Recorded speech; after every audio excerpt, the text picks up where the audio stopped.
Good evening, everyone. You're in the spotlight with Brian Garner for this Thursday, February the 28th, 2019. Good to have you all here for our second of two shows this week. Our last show of February.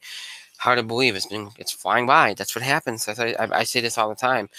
Seems like as you get older, the years go by a lot quicker, and this is again, it's every year it just goes by quicker and quicker. But here we are on this last night of February, so hope your week's treating you well so far. And here as we approach the weekend, we have in. Well, I'll talk about tonight's show in just a moment. But first, as always, let me remind you all of how you can interact and contribute to our show. Have your voice heard by emailing us at itspotlight411@gmail.com. You can also follow us and tweet us at itspotlight411. Please remember to use the hashtag itspotlight411 for anything to tweet regarding our show. And you can find us on Facebook, of course. Just search for In the Spotlight 411 on Facebook, and then make sure that you like our fan page so that you can interact with us, know what's going on with the show, and all that other important, fun, cool stuff. First of all, let me start off by thanking all those of you that sent well wishes to me and my family. As you know, we're going through a difficult time. Thank you for all those well wishes. It's appreciated. So please keep them coming. It's been a very, very rough couple weeks, but again, all your thoughts, prayers, condolences, and kind wishes are appreciated. So thank you so much for that. So I wanted to make sure I mentioned that. Now let me jump into what we're going to be doing tonight. It's funny. These last 2 weeks, I thought it was going to be a struggle to do these Thursday shows because, for the longest time, I think it was like January, early February, we were, kind of mixing up the topics. And we're going to still do that from time to time, but we were doing like sports, entertainment, wrestling, both on Tuesday and Thursday, as opposed to before when it was like, sports on Tuesday, entertainment, wrestling on Thursday, or sports and wrestling on Tuesday and entertainment on Thursday. But these last couple of weeks, we haven't been doing that because of circumstances. We've had a lot of stuff to talk about on Tuesdays. Because of, like college basketball, bubble watch, and all that kind of stuff. So we haven't had a lot of time on Tuesdays. So we've had to, do things a little differently. But as a result, and plus I've been trying to stack the Tuesday shows because Mike is with us on Tuesdays. So I want him to be in there's topics I want him to be able to, talk about and stuff like that. So that leaves Thursdays, which are, theoretically would be lighter lighter content-wise because we do so much more on Tuesdays. Well, as you all know, last week, we got lucky because we had Manny Machado signing break, and we had a lot of other stuff going on. And this week, lo and behold, when I thought tonight was going to be a struggle to talk about things like, I was struggling to even get like a half hour together. Bryce Harper signs. Now, I told you all on Tuesday that I thought that he'd be signed by the end of the week, and here we are. So I was right about something this free agent season. So we will talk about Bryce Harper, the big deal that he made, what it means for him, the Phillies, for all of baseball. We'll talk about that later on in the show. It's the big topic of the day, but I want to use that to go into that at the end of the show because there's so much that you can talk about in relation to that topic. So I don't want to get into it like right at the top and then go too long with it and then have to rush through other things at the end. So I'm gonna do the things that we have to get in, and then we'll do the Bryce Harper stuff later on in the program. So let's tune in for that because that's gonna be an interesting topic to discuss. So we will deal with the Bryce Harper thing. That'll be our only sports story of the night tonight. Because again, that's the big story of the day, and that's why if it's a big story, we'll add it. Even if it's not a night that we usually talk about sports, we're going to talk about if something like that happens. And Bryce Harper signing is a big enough story to talk about today. So we will talk about Bryce Harper later on in the show. We also have this week's edition of the Box Office Beat. I'm going to go into more of my specific thoughts about the Oscars. We toyed with that a little bit on Tuesday. I want to get Mike's thoughts because he wasn't going to be here tonight. We did that. I gave you a little bit of insight into my thoughts on the Oscars, but I'll give you a full kind of review of the show here tonight. And that's going to be the show tonight. I'm not going to do TV highlights because I am so far behind. I apologize. Again, so much going on in the family, and everything. I just have not been able to get to as many TV programs as I like. I feel bad because it's a segment that you all like. Um, Even if I use it to fanboy out on a few shows, but I just haven't been able to get to things. I just haven't. So until I do, I can't really do the segment. That's why I should probably do it on Tuesdays. At least Mike would get into some things, but um, can't really do the segment if I haven't really watched much of anything. So no TV highlights tonight. Hopefully we'll get into that next week. So that's what's going on tonight. Oscars, box office beat, and then we'll do some Bryce Harper. So a little bit of sports and then some entertainment, and then that's the story for tonight. Now next week, Tuesday and Thursday, again 2 shows next week. That will be our last week of 2 shows until April. We will be off every Thursday through March after next Thursday. So please keep that in mind. Next week, it'll be the same formula as we've had. Tuesday will be um, pretty much sports and wrestling. Every big sports headline we have to cover, we will. We'll do our bracket bugle bubble watch segment. We'll do all the big wrestling stuff. And we will also preview WWE's Fastlane pay-per-view on Tuesday. I think we can do all that in one show. I don't think Fastlane's a big enough pay-per-view to do a special show on.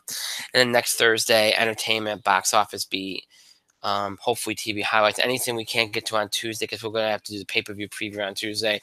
We'll touch on Thursday. Of course, any big news that comes out, we'll talk about it from sports, entertainment, or wrestling like we're doing tonight. So that's what's going to happen next week. And again, please remember, after next week, we will be only doing one show on Tuesday nights for the remainder of March. So please do keep that in mind. So that's a little insight into what's coming up and whatnot. Later on in the show, I'll also talk a little bit about what's going to be coming up beyond the next few weeks. Some changes coming to the show. I've been talking about this for months. I know nothing really big has happened, but you're going to start to notice some things here. And I mean that. Going forward here, so I'm going to talk a little bit about that later on in the show as well.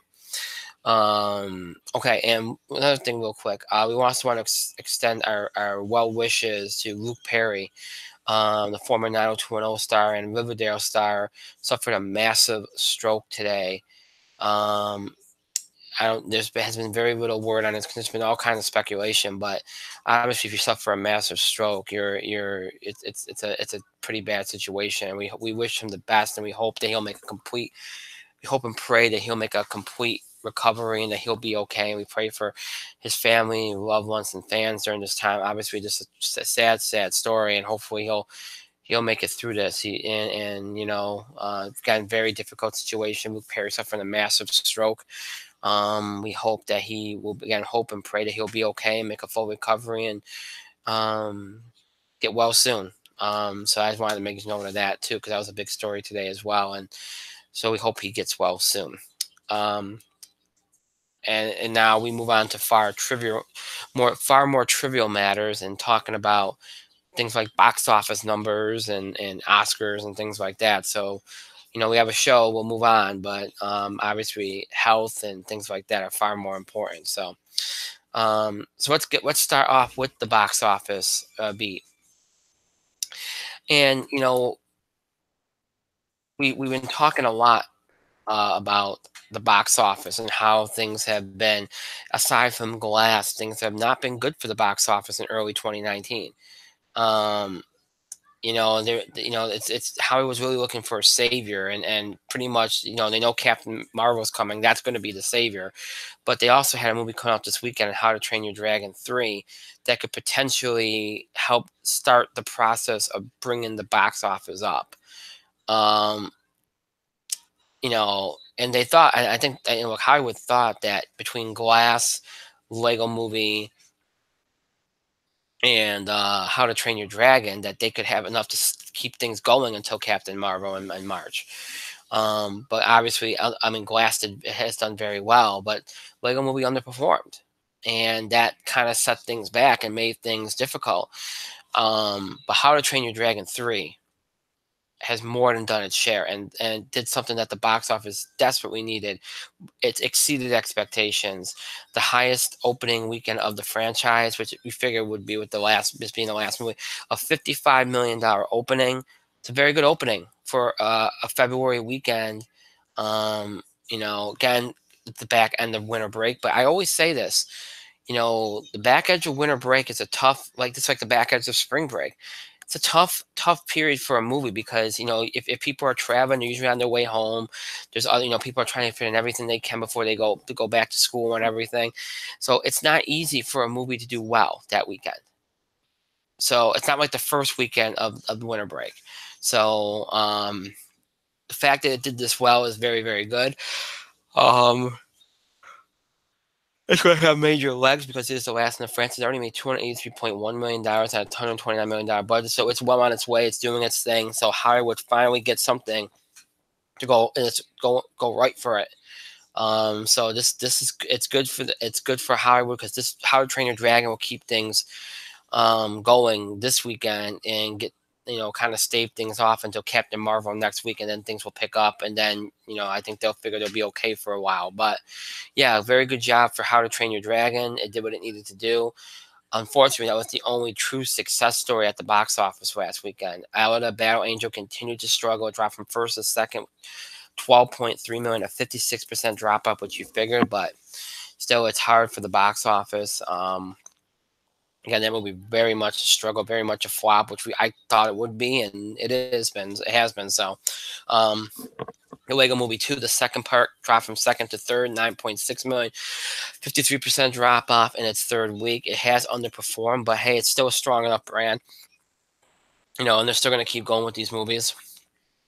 137.4 million worldwide. It's not great, but it's for most anime movies, they take it. But still, again, very much an underperformance by that film. Fighting with My Family, the wrestling biopic about WWE superstar Paige that The Rock produced, moved from 41 to fourth as it expanded its release. 7.8 million, which isn't bad. I didn't do a prediction for this movie, but if I did, I would have said around 8, 9, 10 million. So it's a little under what I thought. 'Cause I thought it's been so well promoted, and Paige is so popular, and The Rock being in it, I thought it could exceed expectations. So I would have went with around 10 million, but still, 7.8 it's really pretty good for a movie that's got very low budget and other than exposure to WWE audiences, and have a lot of exposure. You know, even if it did have a lot of exposure, but it wasn't going to get over with a mass audience. It really wasn't. It was really going to be for wrestling fans and for anybody that might to see, oh, The Rock's in a movie, let's go see it. You know what I mean? So it's not like it was going to do huge numbers. It never was. So 7.8 million is pretty good. You'd like it to have done more, like around 10 million, which is what I thought it could potentially do, but again, not bad at all for that one. So I guess if there's another success story, it's that one, that film. Isn't Romantic dropped from third to fifth with 7.1 million, a 50% drop in second week, which you'd expect given Valentine's Day has come and gone. What Men Want dropped from fourth to sixth, 5.2 million, a 50% drop off. Again, third week, nothing unexpected there, and everything else finished under 5 million, including Happy Death Day, which you figure would drop in its second week. It's a horror movie that happens. So yeah, everything else was well under 5 million. It was Oscar weekend. None of the big awards season movies, Oscar movies, did well. I mean, Green Book was the closest to 5 million with 2.1 million. Other than that, nothing else was even close. So this year's awards movies are just not doing great at the box office during award season. But again, a lot of them came out earlier in the fall or earlier in the year, so I guess it makes some level of sense.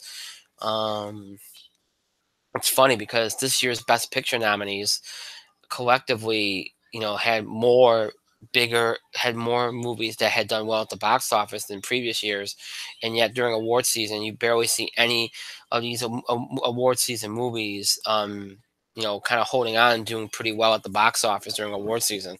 When normally you see 3 or 4 that kind of keep carrying on through. So it's real interesting that would be the case, but it is so. Other than that, there's nothing else that can be said about last weekend. All in all, it ends up being a decent weekend at the box office. Nice for a rebound from some of the disappointment of the first half of this month. How to Train Your Dragon kind of lifted everything up. And you end up with a fairly decent week because of it. So now you flip the script to the first week of March. The winter box office season, which for the most part was a disappointment, is over. And now you flip to the start of spring, and realistically, the spring box office season won't start till when Captain Marvel comes out. But you still have 2 movies this weekend, one of which could still do a decent enough number to kind of, make things,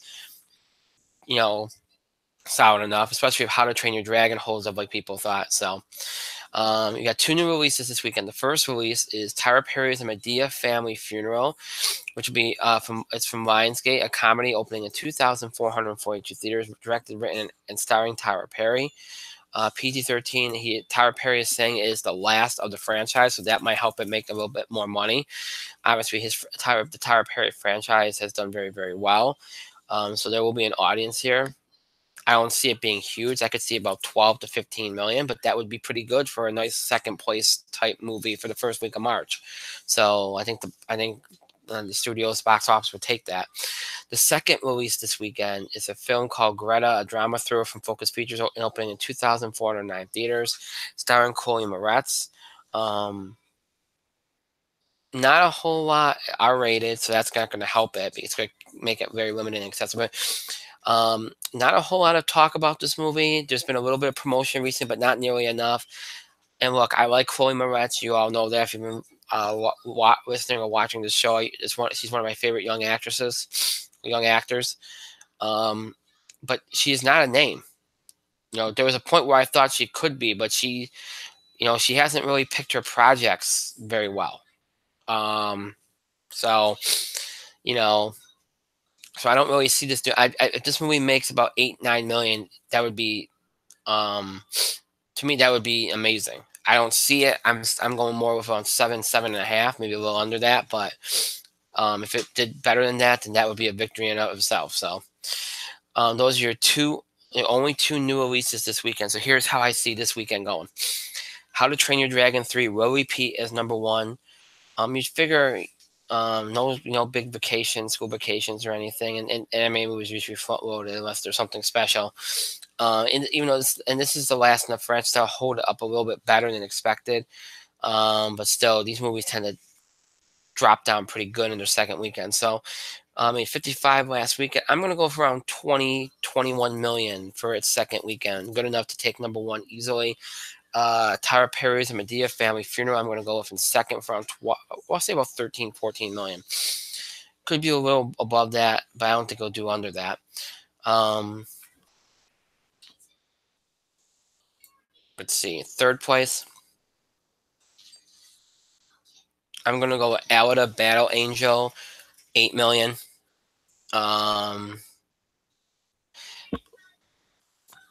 Lego Movie, I'm going to go with around 7.5 million. Lego Movie you could probably flip flop those two, but I'll just go with Alita holding up a little bit better than Lego Movie because of How to Train a Dragon doing well. Lego Movie, 7.5 million. Greta, I'm going to go for around. I'm going to go 7 million. Those three would be very close, I'd imagine. I think Fun with My Family will drop off under 5 million. Isn't It Romantic? I'm going to go with $5 million for that film, and I think everything else will be under 5 million. So it won't be a great week, but it'll be decent enough to hold things over until the big release next weekend of Captain Marvel. So that's how I see this weekend going. Again, next weekend you have one new release, and it's one of the biggest of the year and of the first half of the year, especially. March always a big box office month, and it truly gets underway here with Captain Marvel next weekend from Disney and Marvel. Obviously, it'll be a huge, huge movie. So next weekend, the box office should finally get some salvation, if you will.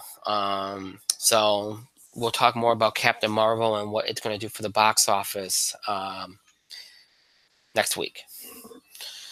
Okay, so sorry, folks, I got a little bit of a spasm right now. So if I start moving around and squirming a little bit, that's why. All right, so.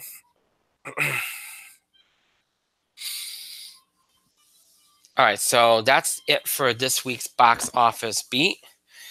Let's see here. All right, folks, I gotta step away real quick. I'll be right back. Just give me 1 sec.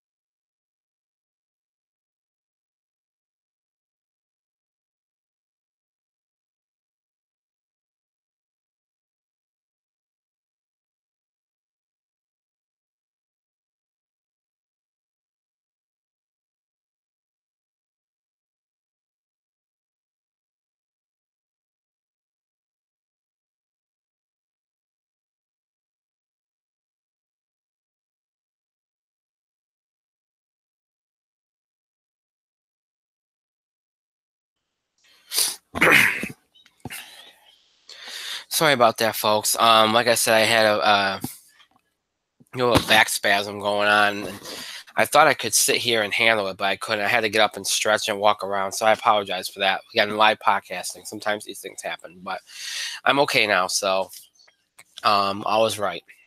Kind of worked it out. So yeah, that's it for the box office. So again, next week will be a big week at the box office. Captain Marvel arrives to kind of save things, and then March will kind of take off after that. So yeah, and then so things should pick up very, very much so next week. So we'll talk about Captain Marvel next week, and that's this week's box office beat. So now we move on. Now we'll stay in movies because we got the Oscars to talk about. I promise I go into further detail about my thoughts on the Academy Awards. So I will. I thought it was a very weird broadcast, and you all know this is for the first time in a very long time. I was actually anticipating the Oscars. I like the fact that there was there was a few nominees for Best Picture that were more popular films, movies that were seen. I thought that was something that was interesting. I like the idea that somebody set the Best Picture race seemed wide open because of the way this award season has gone and everything. I liked a lot of the race, those nominated in the acting categories. I thought the animated category was a great category this year, even though it wasn't a tight race because everybody knew Spider-Man would win. You had a lot of storylines, all the controversy surrounding the Academy Awards with the host situation, the categories being cut, the musical performances. Like there were so many different things. So there was a lot. There was a lot to kind of follow. It was a very I was really looking forward to how it was all going to play out. And let me speak more about the production and the way that the show went first. That's why I thought they did a good job on the red carpet. I thought it moved very well. I thought not having a host ended up working okay. I thought they were wise to start with Queen and Adam Lambert. It kind of got it got a good energy to the show. Gave the Oscars more of a younger vibe in terms of like starting with music and kind of getting everything going. I thought starting with Tina Fey, Amy Poehler, and Maya Rudolph was an inspired choice. It made you almost want them as hosts. But you kind of felt like you had a host because you put those three out there and you did a kind of a quick routine, and then things moved along. And you had Julia Roberts at the end, which I thought was a great choice. Nice to see her, and she closed things out. I kind of like that. Like you put a big presence at the end, kind of end things. I know they always do that with a big performer, but still, usually you do that and you cut to a host. I thought it was just fine to have Julia do it, and it worked out pretty well. I've always said that. You don't have to cut to the host at the end of the show. Just end it with the presenter. But then again, if you have a host, that's kind of what I guess who should end it. I don't know. This always seems awkward. You have a big name presenter at the end of the show announce Best Picture, and then you cut to a host, and it's like it's a quick oh hey goodbye, the show's over. It seems kind of wasteful, but yeah, I mean having Julie at the end to close out worked. I would say this: the musical number at the start of the show. I think I mentioned this on Tuesday. The first few awards that were presented, especially Regina King winning supporting actress, which I love. I'm glad she did. Long time coming. It was weird because it seemed like the crowd was either distracted or burnt out for those first few awards. It took them a while to kind of get going and back invested. I wonder if maybe the performance by the Queen and Adam Lambert kind of did that. Maybe they just all got burnt out on. I don't know, or people were still trying to get to their seats or something. But it was very awkward the first few awards. It seemed like nobody knew how to. It sounds like nobody knew how to react, or they just didn't want to react, or something. It was very odd. But after after that first commercial break, the show had its energy back a little bit, and the Gaga Bradley Cooper performance was really good. Obviously, just all kinds of crazy talk about that, but I thought it was very good. I do. I did like the way that they structured the show in terms of like how they presented the awards, other than the fact that the best director before best picture. I thought best director needed to go before actor and actress. So I've always thought the format of actor, actress, and then Best Picture is the right way to go. Putting director before Best Picture, I just thought was bad. I just didn't like it. I feel like it disrupts it because I mean, Best Director is one of the big ones, yes, but I don't know. This just didn't feel right. I feel like I just feel like director should be before the Best Actor and Best Actress. It just seems like that should be how it would be in terms of importance. But so I didn't really like that. But I thought the way that they presented the awards were good. Supporting actress, and you got into some of the technical categories. Supporting actor, kind of in the middle of the show, and then go from there. It did feel like they kind of rushed through a lot of like the middle, the middle part of the show, like with a lot of the like technical categories and some of the ones they were going to cut, which I guess shows you that they just, they don't think we care about them and they don't care about them. It's always interesting because I don't think there's a right or wrong way of doing it. And I think it's very hard um, to pace the show because you have to start off with a spark. You have to get people interested and kind of get them going, right? And then you want to have the end of the show be the biggest stuff, right? So you keep people hanging on for that 2 or 3 hours or whatever it is. But then what do you do with the middle? Well, then that means that all the categories that are not these big categories have to go in the middle, and that makes for a very boring middle part of the show. I guess it's just very hard to pace the show and balance it all out. I thought they did a good job. I think I would have liked them to um, maybe break it up a little bit, maybe throw a couple of the writing Oscars in the middle, like break them all up. Like, okay, you start with supporting actress, and then you go into some of these technical categories. Then maybe you do adapted screenplay, and then we go to more of these technical and then we're going to do original screenplay, and then you go like you know what I'm saying, like try to break it up a little bit more. Might help, but I don't know. I thought they did okay. I thought the presenters they chose were fine. Um, it is funny to me how um, it is funny to me how even if I host the ceremony pretty much went about the same length as it would have been with a host. It just goes to show you can't, no matter how hard you try, you're never gonna get this broadcast.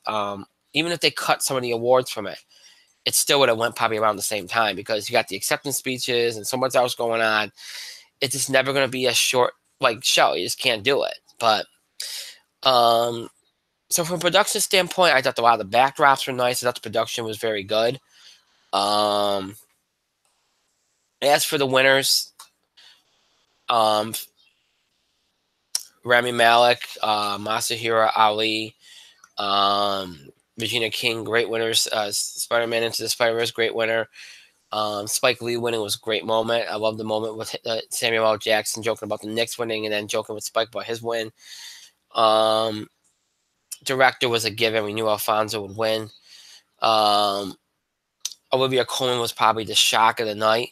And you were hearing that she had a lot of traction going into the show.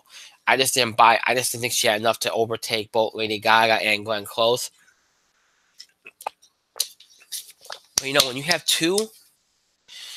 have two nominees that seem to be almost splitting the vote, like it's so close between the two of them. Sometimes that happens. Somebody else comes, if they have enough support, can come from behind. And I also think too, and I've said this from the beginning, The Favorite felt like the kind of movie that the Oscars would be all over. I was shocked by the fact that by how, and not just the Oscars, but a lot of other award shows. I was shocked by how little recognition it got. I mean, it got nominations, but how little wins it got.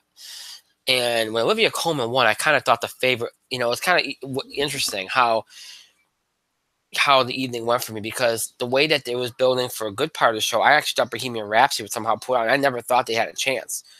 But given the fact it won the Golden Globe, and given how much momentum it's had at times, starting the night with Adam Lambert and Queen, and then having the movie win some of the awards it did, I thought maybe is this potentially, and seeing Roma not do as well, and it's like, hey, is this gonna really happen? Like, could Bohemian Rhapsody actually win this thing? And then I saw Olivia Colman win for The Favorite, and I thought maybe it's The Favorite. And then I see Alfonso Cuarón win, which I figured he'd win anyway. But then it's like, okay, well, maybe, okay, Roma's still in it. I was very happy for Olivia Colman. It was a true shock. I'm not saying it's not deserved. I personally, I think it should have been either Glenn or Gaga. I personally think it should have been Gaga, but I think all three women gave great performances. So I would have been happy for any one of them. But that was a good shot. Because sometimes you need surprises at the Oscars. It keeps things interesting. Because usually, most of the time, it's winners that you just predict weeks out. And then Best Picture, which I talked a lot about on Tuesday. Look, Green Book was a movie at one point I wanted to see. I've seen enough. I've seen it enough to know. I missed. I've seen the movie. I missed bits and pieces of it though. I kind of was in and out of the room. I have a baby, so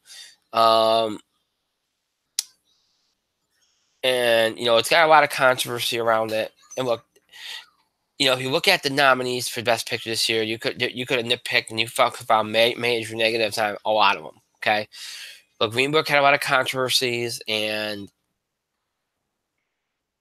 I didn't think I knew it would be in contention. I just didn't think they would actually award it, especially given some of the other winners of the night.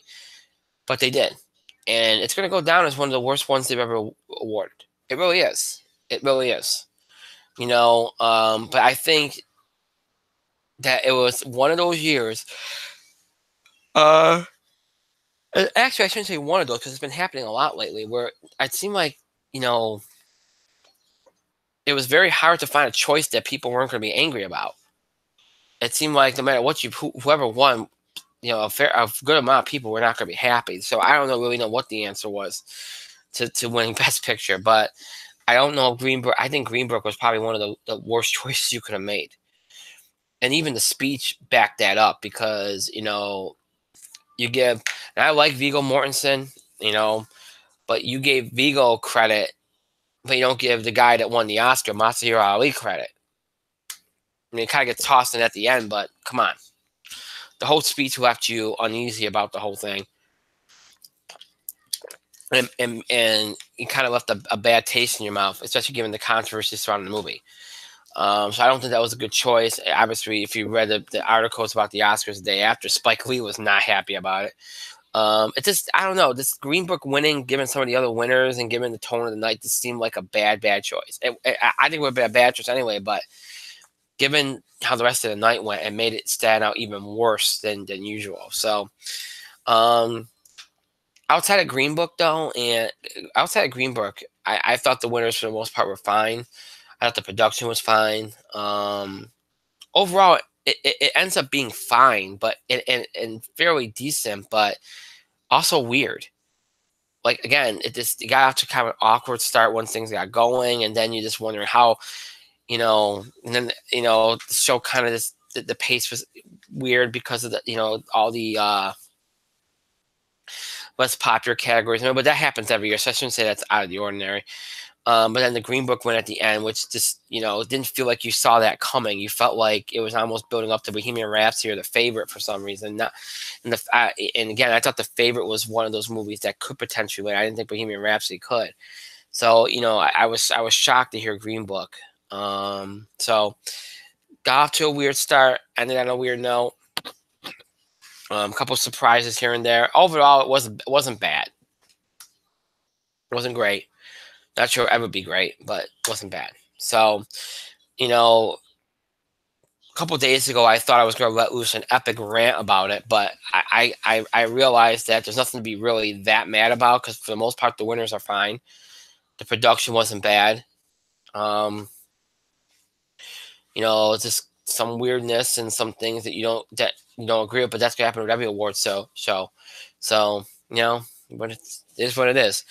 But there's been worse Oscars. Again, this one was decent. And we'll see what happens next year. Would they go back to a host?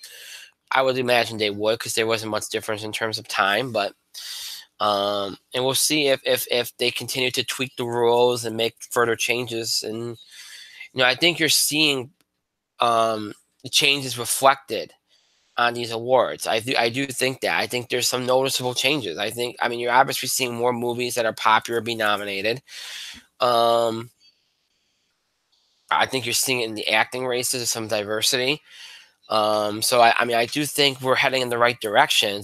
It's like a slog. It feels like it's taking much longer to head in that direction and get things done than it should. So, but yeah, so not the worst Oscars, not great, but not the worst. So there you go. There's my thoughts on the Oscars. Probably a lot more tame than you all thought it was going to be. I teased on Tuesday that I was going. I kind of set the stage, making you all think I was going to do some epic rant, but I guess I've mellowed as the week's gone on. That's one of the problems with waiting so long to talk about something. Sometimes you mellow out before you get to talk about it. So, but yeah, that's the Oscars. Not much else I can say about it. So let's just move on. I want to get to sports because the Bryce Harper thing is got a lot of layers to it. So we've done a lot of entertainment tonight. Let's move on to sports now, to our only sports story of the night and our last true topic of the night. Bryce Harper.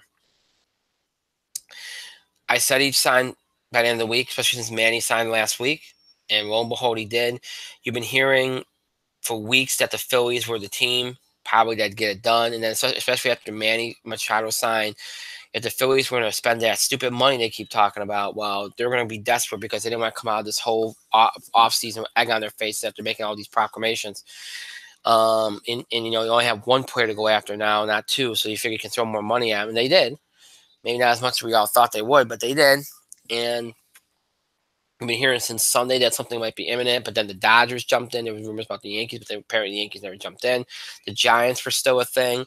He is from the West Coast, Bryce, so that was probably one of the reasons why you saw the Giants and the Dodgers so high on the list. It's funny because it seemed like Manny wanted to play on the East Coast and Bryce wanted to play on the West and end up on the opposite coast. But it's February 28th, and I said that Bryce was kind of up against it. You got a team in the Phillies that's willing to pay you what at the bare minimum what you want, and it's going to be a competitive team for at least the next few years. It's out. I mean, either you go or you don't. It looked like for the longest time he didn't want to go to Philly, but based on what the deal he got, it's hard to imagine that he had any problems with going to Philly. I'll explain why in just a moment, but nonetheless, Bryce Harper signs.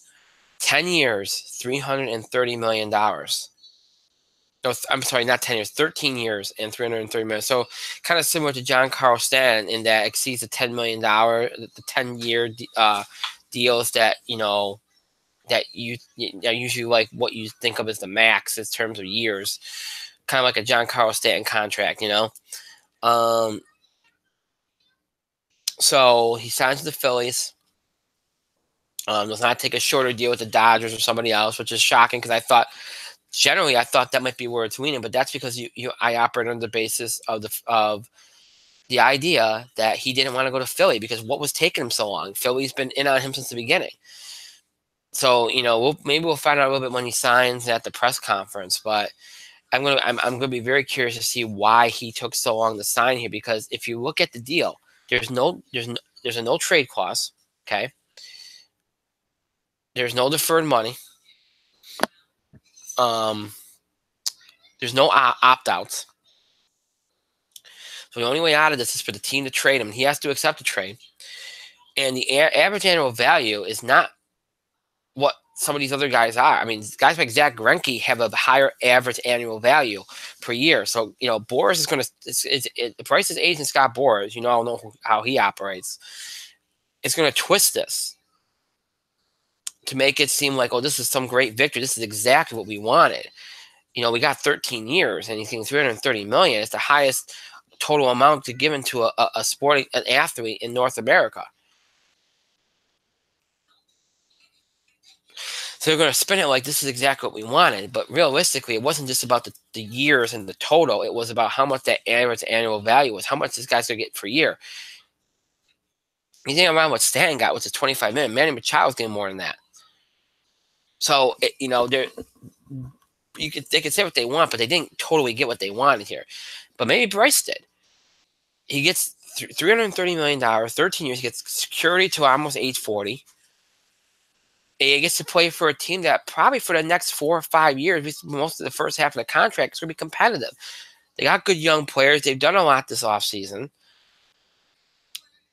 So It's if you're a guy that wants to win, you're not straying too far from where you were.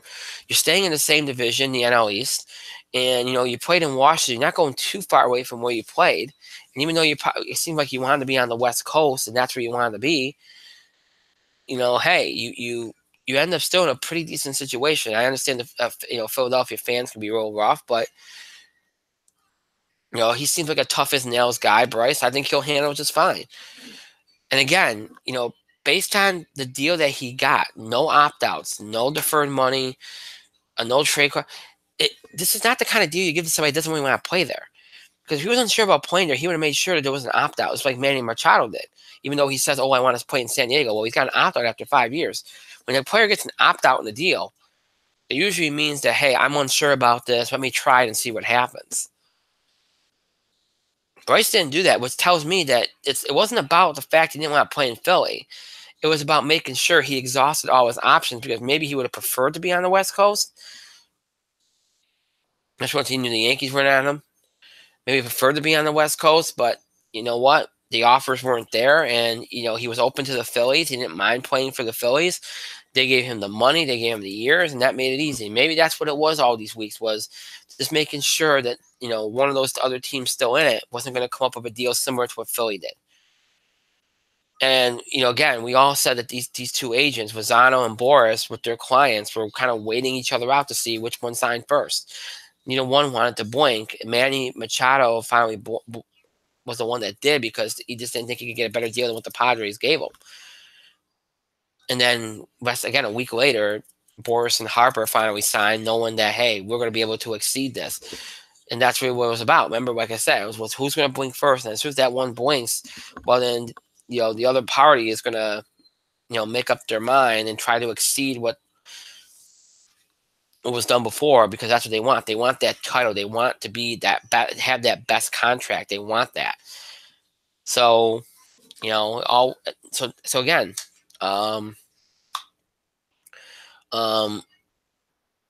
don't think this is a win for Boris and Harper because, again, the yearly pay is not going to be at all what you want it to be, but you still end up getting $330 million. And on the plus side, he might, in the final years of this deal, he will not probably be a decent player. He'll probably be way down. But again, you're only paying about $25 million a year, and if you can win a championship or two in the span, you go with it. You do. You go with it. It's worth it. And you're not paying nearly as much, again, per year as you expected to pay. I mean, even the Nolan Arenado deal, which I mentioned the other day, is probably a better deal for the player in terms of year. But if you're Bryce, you're still getting $330 million. So it's hard to argue against it. So I don't think it's a bad deal for him. But it's not what Boris and him probably wanted. For the Phillies, I think it's a great deal because per year you're going to get a bargain. You don't worry about where you're going to be in year 10. As long as you get some championships and you're competitive throughout, you don't worry about that. You just don't. I'm sorry. You just don't. He's 26 years old. You don't do that. So, to me, for the team, for the Phillies, this is a win. This is a big win. And for Bryce, I think it's somewhat of a win, but probably more of a loss overall. But you know what? If you really value winning and chance to win a championship, I mean, unless you go to the Dodgers, but this is not Philly's not a bad situation. So if that might end up negating, how much you get paid per year. You might, if you care more about the winning, you won't worry so much about that. So it might end up being an overall win for you.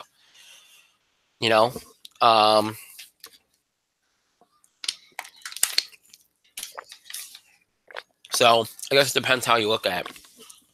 But it definitely makes the NL East more interesting. The Mets thought, hey, we're turning a corner. Brody Van Wagenen, their new GM, was like, oh, Phillies come and get it. But they came and got you. And now, if you're the Mets, who thought they might have a better year here, you're looking up at a Phillies team that's much improved, who is clearly better than them. almost made the playoffs last year. A Braves team that did make the playoffs last year and is going to be back and just as good. And a Nationals team that, even though they've lost Bryce Harper, they did pick up Patrick Corbin, and they did do other things as well. And they're, they got some good young talent, and they're going to be good. So there's three teams in that division that are going to be totally in it, and you got the Mets, who are improved, but kind of end up being fourth place by default, even with their rotation. So the NL East has got really interesting. The whole NL it's gonna be interesting now. With this, because I think the Phillies have a really good lineup. The pitching leaves a little bit to be desired, but their lineup is good enough to really, really rake, which is probably going to be enough to probably win them the NL East. It's going to be either them or the Braves. They got the offense. Nationals aren't a bad team. The pitching will keep them going, but the Braves and the Phillies have much better offense, but it's going to keep them around, I think, and probably result in one or both of them making the playoffs. So the NL East is interesting. The NL is interesting now with this. Bryce stays in the NL, stays on the East Coast. So the question now too is, again, this is again, it's going to have it's obviously it's a big impact on baseball, on sports, because the contract, it's record breaking. Now, right, again, we're seeing a lot of teams lock up their potential free agents early now, and a lot of players doing it because they're afraid to go to free agency based on the last couple of years. Next year there ain't too many big free agents, but the year after you got Mike Trout. What does this mean for him? Well, it probably means good things, because all the talk of collusion and all the talk that these guys won't get their money and everything. Well, they did. Both Manny Machado and Bryce Harper overall did get the money. So I think that means that Mike Trout, even if he holds out, will get the money. And he probably will, theoretically will exceed Bryce Harper because he's a much better player. Much better player. I said this and I'll say it again. That's the guy, even though he'll be older when he hits free agency, he's the type of guy you break the bank for. A good player, athletic, can do a lot of different things for you, can hit, can run, can do everything. He is who you break the bank for. And I wouldn't doubt that the Angels try to re-sign him and get him extended by the end of the season. Throw everything they can at him, because he's just too good to pass up. He's just too good to pass up. I'm sorry, he's just this. So this is going to have a big impact on a player of Mike Trout's caliber, because he's going to get that money now. And for teams that, are willing to give the money, but they don't want to give so much of it per year, they're going to go longer term contracts to lower the per year total. That's what Philly just did. That's what the Marlins did with Giancarlo Stanton. It's how you make it more manageable for yourself. And makes it also easier to trade that contract. And that's how, for any Philly fans, like, well, what's going to happen if Bryce Harper stinks in the last 4 or 5 years of his career? How can we trade this contract? Well, you can, because the contract, he's not getting as much per year as you would have expected him to. It's like the Stanton contract for the Yankees.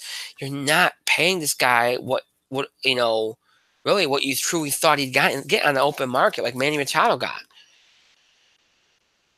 You're not. You're just not paying. You're paying him $25 million a year. That's that for a player of his caliber. That's terrific. So if there comes a day when this player has to be moved, that Bryce Harper has to be moved, I think he signed this is a deal that a contract that can be moved under the right circumstances. I don't think it's an untradeable contract at all. So there is a way out of it. Either he can force a trade, or the team decides, hey, we don't want you around, and but then you have to let him, kind of dictate where he goes, because he's got the trade clause. But you live with that. At least you have a way out. So, there's that. But how again, in terms of how this changes the game, you're going to see contracts that try to exceed this whenever a player of this caliber hits the market, which is not that often. Mike Trout will be the next one. So you're going to see any player like this that hits the market is going to try to exceed these contracts, and Mike Trout will definitely probably exceed this contract once something drastic happens. So that's what that's one change and one impact. The other impact is obviously on the NL East and the NL. Make things interesting on both. Obviously, now with Harper and Machado off the board, I expect some of the other free agents to sign. We'll see. I think things will start to pick up now, especially on the pitching market, because now teams know how much they got to spend because the big free agents are finally off the market. We've already seen some teams early in the week, like the Rockies, make a play on Arenado because of the way things are kind of gone with free agency both this year and last year. All these teams know that once Machado and Harper signed, that's it. That's the only big free agents. There's generational players, which I don't think they're generational players, but I digress. Generational players are off the market. There's no big players like that next year. Mike Trout's the next one. So, that's why you start to see excuse me. Some of these guys locking up the players that they have on their team already because they know that their options are more limited now. So that's an impact as well. So this deal, along with the Machado deal, has had major impacts on the market. It's going to have major impacts on future contracts. It's kind of calmed down all the collusion and oh god, all the baseball players aren't getting what they deserve. They're not getting the money they deserve. Talk. I do think baseball's going to have to look into maybe putting some kind of like deadline period on free agency because you can't have this happen. We saw the result of it last year. A lot of players did not have good starts to their year because they're late in the spring training. Bryce just signed today. By the time he gets into camp, you're probably looking at next week. He just lost 2 weeks worth of spring training. Now, it didn't hurt JD Martinez last year, but not everybody. I mean, look, that was like the one exception. Everybody else had bad years, most because they got off to bad starts. So there's going to have to be something done by baseball, and that's something we'll probably talk about over the course of the next 6-7 months. Because this is something they're going to have to do because you can't have free agency be like it's been the last couple of years. And last year wasn't such a big deal because there wasn't a lot of big premier free agents out there. But this year you had two guys. You had quite a few premier free agents, particularly the two guys that led the pack in Harper and Machado, and they both didn't sign to the end of February. I'm sorry, you can't. It took all the air out of the offseason, which by Christmas usually all the big free agents are signed. They got to do something about it, and I think they will. And we'll see what they choose to do. I personally, as a baseball fan, I'm really glad this is over. I hope some of the other big free agents get signed. Kimbrough and company get signed. Let's get everybody in the camp. Let's start to play some baseball because I think it's funny after an off season where we kept this. Well, where they're going to go? We can't wait to see where they go. When Machado and Harper finally signed, everybody was kind of like, oh, finally. Like they were annoyed. Even those that were fans of teams that wanted these guys signed and at some points they were upset with their teams because they didn't look like they were going to sign them. Even those fans had given up and like, dude, I don't even care where they go anymore. It's just a situation where it's like it drained all the energy out of the offseason, out of the free agency. It really did. It was awful. So something's got to be done about that. Baseball has to figure that out. They really do. Do like the NFL does, and the NBA does. It should be like a flurry of activity. It shouldn't go 3-4 months. Have it go from like right before Thanksgiving right through like Christmas or something. The winter meetings could be the centerpiece of it, like it should be.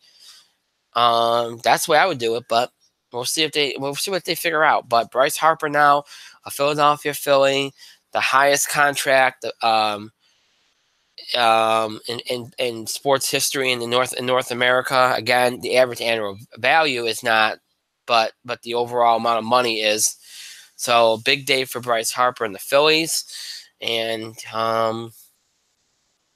again, a couple more. Let's see if some of the other free agents get signed and get put in the camp and into the spring training, and we can go from there. Not hopefully the logjam in free agency will go away now, and it's good that it's over now. And then now we can get back to baseball and getting these teams together and start getting the ball rolling.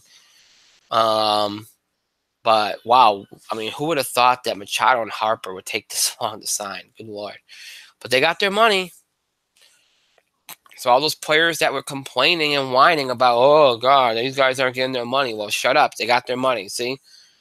Calm down. Calm down. They knew that there was desperation out there, and they always figured they'd get their money, and they were right. So yeah. All right, so that was the only sports story I wanted to cover. Everything that was on the plans we've covered as far as topics go, sports and entertainment. Before I wind down, I said that tonight I would talk a little bit about what's coming up on the show. So I will do that.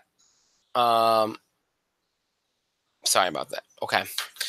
I will do that.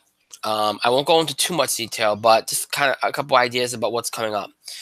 So obviously for the better part of the last year, I mentioned that there would be changes coming to the show, and we've kind of pushed back the date over and over and over again.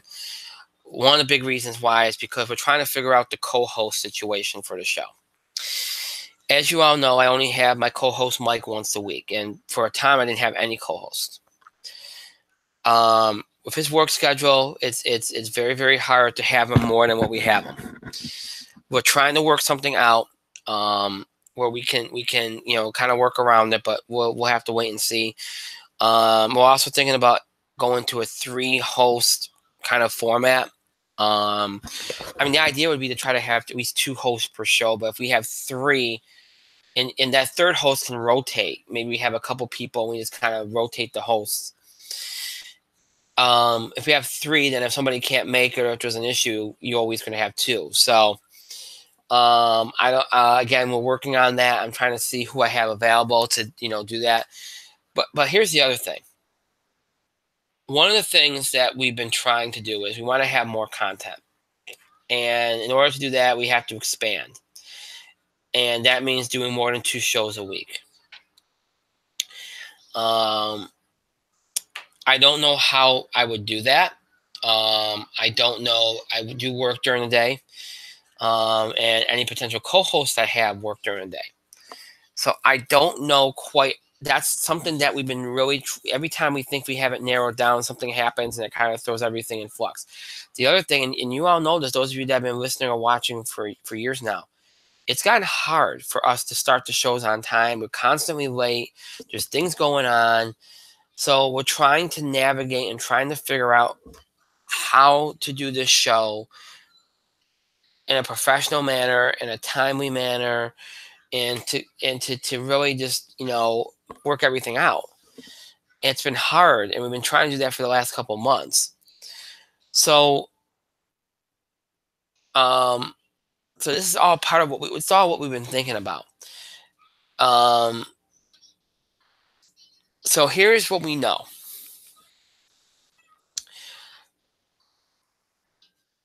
Starting, we're not going to start any big changes next week, and we're not going to start any big changes in March because we're going to be down to 1 show a week for the entire month of March after next week, okay? And I don't want to do anything during March Madness. So after March Madness is over, once we get to the first week of April,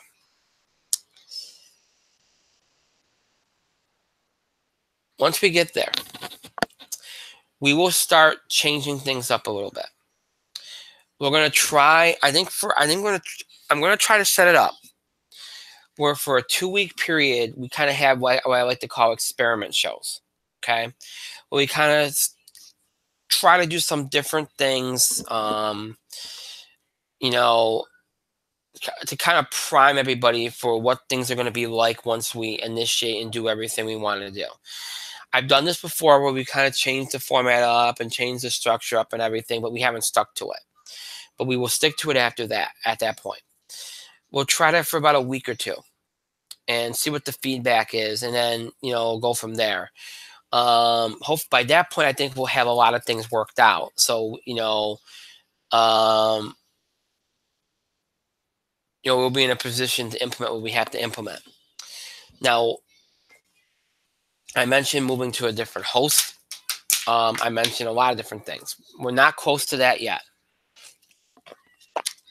My other concern is that the closer we get to summer, the more likely it is that we might just wait till September again, which would suck because we've been trying to transition for about a year now. I don't know if I want to wait that long. So there's a lot to think about here. But I don't like the idea of starting things in summer. So, we're going to have to wait and see. We're going to have to wait and see. The hard part is that our plan was ultimately to do 5 shows a week. We would do the sports shows, and this would be a combination of daytime and primetime shows. We would have 2 primetime shows a week. Okay. Um,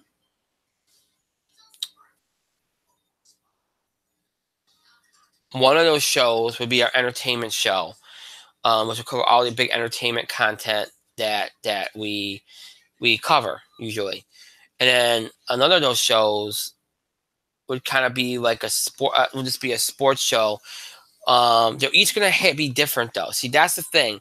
You listen to our shows now; they're all very much structured the same way, just different content. Each show is going to have its own identity and an own way of doing things. We're going to change things up. We're almost going to be doing 3 separate shows. We're going to do an entertainment show, a wrestling show, and a sports show. And the sports shows make more sense to be the daily shows, during the daytime shows, like the shows that you do more of in a week because there's more content. Sports, there's something going on in sports every day. So you can do that. You can have more than 1 show a week from sports. Entertainment, you can get away with doing 1 show a week. Wrestling can get away with doing 1 show a week. So we've even talked about the idea of maybe doing the rest, kind of, and I know this would be very unfair to people because, I think people have enjoyed the fact that we've been talking wrestling at least once a week. But when we first started, we only did wrestling on once a month when we previewed a pay-per-view. We didn't talk wrestling on other shows. We might go back to that again and only do a wrestling show once a month right before a pay-per-view and kind of combine everything into one show. It all depends. We're going to see how, I'm bringing this up so that people give their feedback on it, let me know what you think. Um, and that would allow us to do what I really would like to do, which is at least have 1 sports show during the week at night that kind of chronicles, almost like the weekend sports for those that can't tune in to a daytime show. So we do sports during the day. Some people work during the day. They may not be able to listen. A lot of people listen and watch, but a lot of people can't.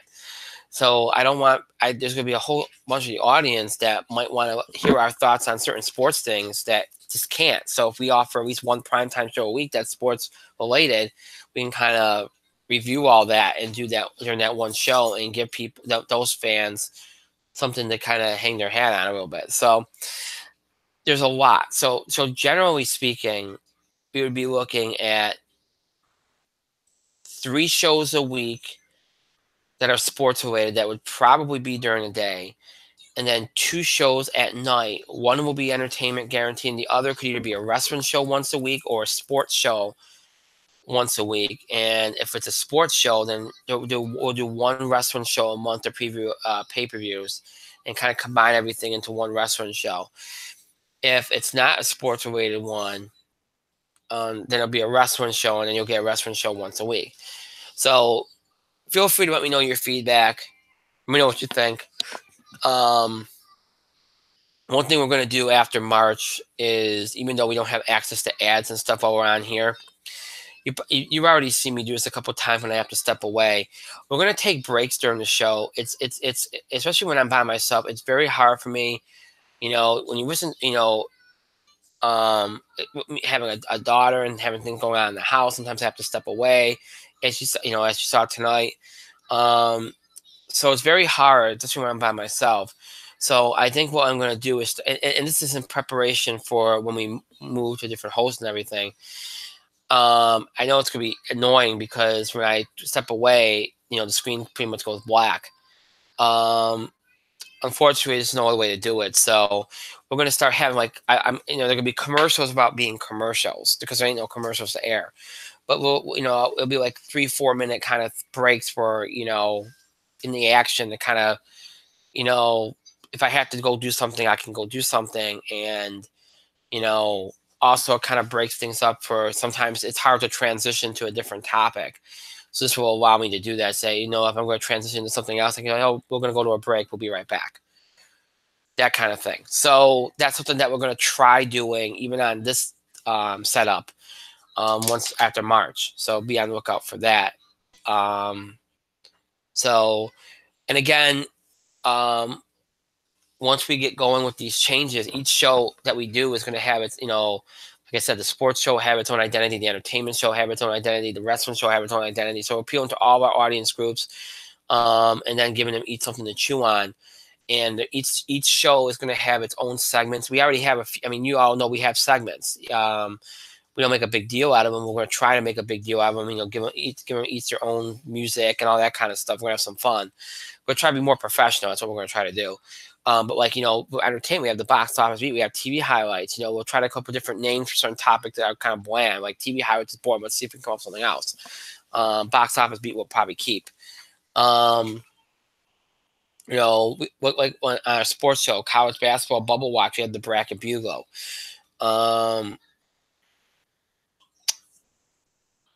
So, that kind of thing. Well, there'll be some segments on each show. And the other thing we're going to do, well, don't want to go off topic here real quick, but, each show will have its own segments that are named, and then you'll have some general discussion in the midst of it as well. So that's what we're going to try to do. We're going to try to make each show more professional, more distinctive, and have them each stand on their own. That's the ultimate goal. We're going to go back to what I've always wanted to do, and it's easier to do this when you have a co-host, and if you have if you have two co-hosts, it's even better. Discussion.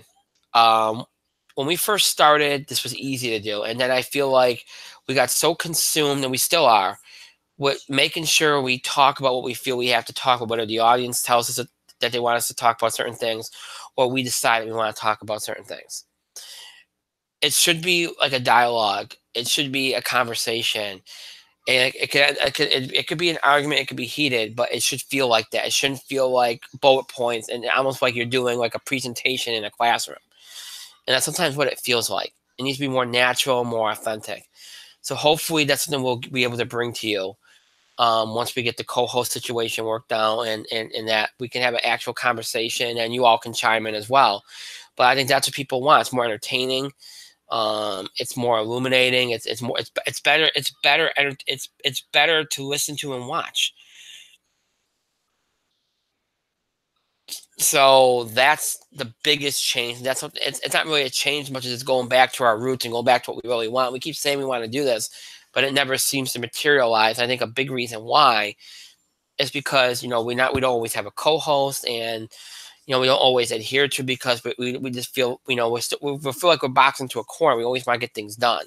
We have to kind of fight that urge and make things a little bit more open, and that's something that we're going to be looking to do. And I think that's something I don't think I know that's something we're going to do going forward. And those of you that have been with us since the beginning, we used to do that, and we want to go back to that. So anyway, these are some of the things that we want to do. There's more specifics, and there's more other things that we're brainstorming, but I don't want to get into all of them right now. We'll unveil them as we go along, baby steps. But again, none of this is going to happen in March because of preemptions and whatnot. This is stuff that you'll start to see unveiled more in experimental and trial phases in April. Like I said, once after March, we'll start trying some things out, even here on YouTube, just to kind of get ourselves going and starting to set up towards the transition and everything. So, and we'll give you more updates as we go along, and when the official transition to all the new changes will happen, where we're going to move if we do move, all that kind of stuff. But all that as we get closer. But again, I wanted to kind of get into some general stuff and kind of remind you all what that we are still doing this, and what we're going to try to do and why we're going to try to do it, and all that stuff. So, and again, please give me your feedback. It's important. If you have any ideas on how we can execute some of this stuff, please let me know. That's kind of why I decided to bring it up, because I always value your all's feedback. So, so yeah, so that's what I wanted to get into, and that's kind of what I wanted to say. So, Send me your feedback, and we'll go from there. And again, none of this is going to happen over the next few weeks, so don't worry about it. But let me know what you think. Okay, so with that being said, that's it for tonight. We are done. Just because the show is over does not mean you have to stop interacting, contributing to our show. Continue to have your voice or send us your questions about the show and the scheduling of the show, reactions, comments, opinions, and things we talk about on the show. Topic ideas or breaking news items, various sports, entertainment, wrestling that you want us to cover. Any of these things you can do by email, Facebook, and Twitter. You can email us at itspotlight411@gmail.com. You can also follow us and tweet us at itspotlight411. Remember to use the hashtag itspotlight411 for anything you can tweet regarding our show. And you can find us on Facebook as well. Just search In the Spotlight 411 on Facebook, and then make sure that you like our fan page once you're on it, so you can interact with us and talk to us and know what's going on with the show, and any last minute postponements or delays that happen, you'll know about, because that's the only way we can really let you all know in between shows is through social media. So make sure that you follow us on social media for the latest announcements about the show, the scheduling of the show, and so you can interact with us and contribute to the show and all that important stuff that's fun, cool, and also, again, very important in terms of knowing what's going on and whatnot. So make sure that you follow us on social media, on Facebook and Twitter, so you know everything that's going on and can participate and all that. There are two ways to keep with the show and look back at classic episodes. You can either stream us anytime on YouTube. Just go to YouTube and search for In the Spotlight 411, and when you do, you'll be taken to our show page, where you'll find every episode ever produced for YouTube. That's every episode from October 2015, all up to tonight's current episode. All those episodes are available for you to stream anytime you want. Set up YouTube and search for In the Spotlight 411. If streaming is not your thing, maybe for to listen to us rather than see us on screen, maybe you want to listen to us on the go, or you're interested in older episodes of the show. If any of that applies to you, check us out on our main host sites, Podbean and iTunes, to search for In the Spotlight 411. And when you do, you'll be taken to our show pages on both sites. We have access to every episode we've ever produced in the over 8 years we've been doing the show. So every episode from our Blog Talk Radio run, from our Talk Show run, and every episode from our current YouTube run. That's every episode from October 2015. All the way up to tonight's current episodes. All those episodes transfer into audio format for your convenience. Every episode we've ever done is available in audio format for your convenience. Every episode from the most recent, that being tonight's, all the way back to our first episode, and all the way back in October of 2010. All those episodes available for you to listen to in audio format anytime you want. Whether you're a long-time fan and want to check out an old episode again, or a new fan and want to check out an old episode for this time, or you want to keep up with current episodes, miss the pirate episode, want to check out an episode again. If any of this applies to you, check us out on our main host sites, Podbean and iTunes. Just search In the Spotlight 411. So again, Google+, YouTube, Podbean, iTunes. Again, Google+, YouTube, Podbean, iTunes. Your ways to keep it the show. Look back at classic episodes to search for In the Spotlight 411. Again, just search for In the Spotlight 411. People have been mentioning this to me. I kept mentioning Google Plus for months, and Google Plus hasn't been a thing for months. I finally got that out of my long, spiel at the end. So kudos to me. I finally remembered that I shouldn't be mentioning that. So sometimes things take forever with me, folks. I'm sorry. But yeah, I finally didn't mention it, so I'm pretty proud of myself of that. I would always get done with the show and then go, wow, I keep saying Google Plus. Google Plus is not a thing anymore. God, it took me forever to get that, but I finally did, so thank God. Anyway, shout out to my co-host Mike. He'll be with us. He'll be back with us again on Tuesday, so hope everything's going well for him. Again, I thank myself for another great show. Pat myself on the back. And thank all of you for your continued support and contributions to the show. Thank you so much for watching. To those that will be watching or listening to this later, thank you to you as well. Again, thank you for the well wishes for me and my family. Please keep them coming, the thoughts and prayers coming. It's been a very rough couple weeks here, but very appreciative of all the well wishes and thoughts and prayers and such. So thank you very much. That is it for this week. That is it for February. When we next talk to you, it'll be March. So we start off the month of March. Again, that'll be a very light month for us. After next week, we'll have two shows on Tuesday and Thursday, both at 10 o'clock p.m. Eastern Time. Tuesday, we'll do a lot of wrestling. We'll do Raw and SmackDown highlights. We'll also preview WWE's Fastlane pay-per-view. We'll also do our Bracket Bugle Bubble Watch segment and the other sports stuff we have to cover. We'll cover time permitting because we have a lot to do. Anything we don't cover that we usually cover on Tuesday, or that we should cover on Tuesday, if we can't get it in for due to time reasons, we'll make sure we get it on Thursday. That's what Thursday is for, to kind of make up if we don't have no time on Tuesday. Thursday, of course, for the most part, probably entertainment, box office. If we get to some TV highlights, we'll do that. And again, anything that we don't cover on Tuesday that we feel we should cover, we'll get it on Thursday. So that's what's coming up next week. Next week, again, our last week of 2 shows for quite a while. After next week, we won't do 2 shows again. 2 shows in a week again until April. So please keep that in mind. So there'll be 2 shows next week, but after that, we will be down to 1 show, and that will be every Tuesday until April. So the rest of March, I only have 1 show after next week, and that'll be on Tuesday. So please keep that in mind. So until next week, I hope you all have a great rest of your night, a great weekend, and a great start to your week next week. Stay safe. We'll see you back here next week for 2 shows, both Tuesday and Thursday at 10 o'clock Eastern time. So we'll see you on Tuesday at 10 o'clock p.m. Eastern time. That is our next show. Happy birthday to my dad. His birthday is on Monday, so wish him happy birthday. And so, yeah. Okay. So I want to give that shout out too. So until Tuesday, have a good weekend, everybody, and a great start to your week next week. We'll talk to you again on Tuesday, 10 o'clock from Eastern time here on YouTube. Until then, have a good night, everybody.